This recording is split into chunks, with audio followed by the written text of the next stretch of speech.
ఆదిలాబాద్ జిల్లా బోధ్ మండలంలోని పిప్పల్దరి గ్రామంలో పోడు భూములపై సర్పంచ్ బండారి శ్రీధర్ రెడ్డి ఆధ్వర్యంలో గ్రామ సభ నిర్వహించారు. ఒక పక్క ప్రభుత్వం పోడు రైతులకు పట్టాలిస్తామంటున్నారని, కానీ ఫారెస్ట్ అధికారులు మాత్రం అక్రమ కేసులు పెడుతూ రైతులకు భూములు దక్కకుండా చేస్తున్నారని సర్పంచ్ శ్రీధర్ రెడ్డి ఆరోపించారు. పోడు భూముల విషయం అధికారుల దృష్టికి, ప్రభుత్వం దృష్టికి తీసుకెళ్లి పోడు రైతులకు న్యాయం జరిగేలా చేస్తారని తెలిపారు. ఈ సమస్య ఒక్క బోధ్ మండలంలోనే కాదు, ఆదిలాబాద్ జిల్లా వ్యాప్తంగా ఉందన్నారు.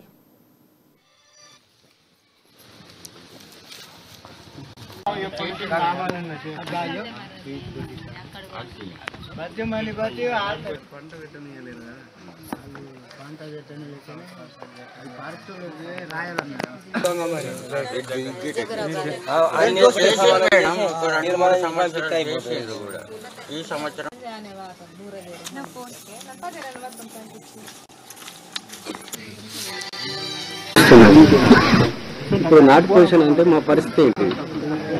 కావున దీనిపై ప్రభుత్వం స్పందించి ఇప్పుడు మొత్తం దాదాపు ఇక్కడ 55 మంది పేదలు సాగు భూమి రోడ్డు భూమిలో మార్చుకొని సాగు చేసుకుంటున్నారు. వారందరికీ పట్టాలు ఇవ్వాలని, అలాగే ఈరోజు గ్రామ సభ కూడా అధికారులకు విన్నవించడం జరిగింది. శ్రీధర్ రెడ్డి, పిప్పల్దరి సర్పంచ్. ఎందుకంటే ఈ పోడు భూముల మీద గ్రామ సభ చేయడం జరిగింది. 55 అప్లికేషన్ రావడం జరిగింది. దాంట్లో నాటిన